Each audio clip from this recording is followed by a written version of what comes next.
ទុំមេឃានាពេលសូរិយារៀបលិចដេកក៏ប្រែស្ងាត់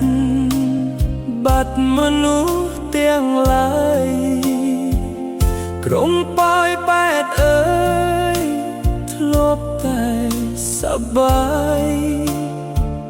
ភ្លើងពណ៌ឆើតឆាយប្រែមកស្ងប់ស្ងាត់ក្រោយជួបវិបត្តិសែងស្ងាត់ជ្រងំ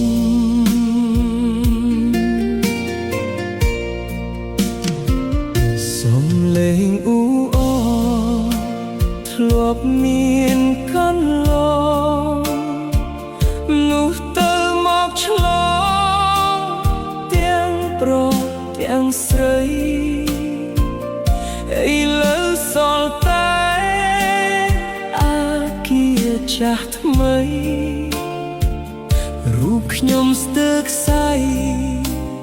អួលណែនអរ៉ាអោប៉ោយប៉ែតអើយប៉ោយប៉ែតប្រែស្ងាត់រឿងរ៉ាវអតីតហោះបាត់តាមខ្យល់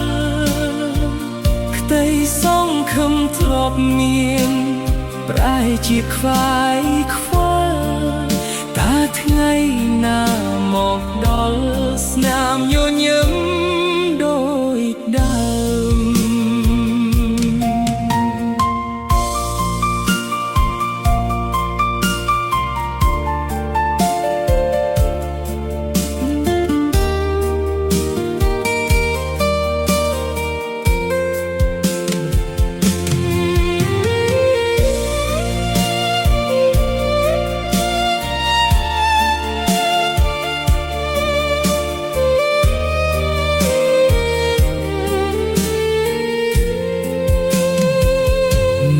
ទៅផ្លូវថ្នល់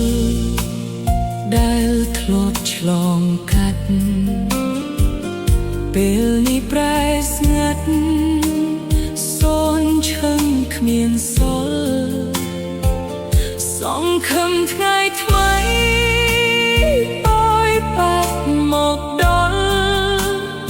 ដូចដើមឡើងវិញ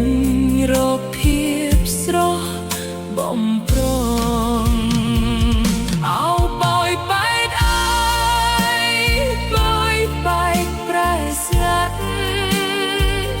រឿងរ៉ាវអតីត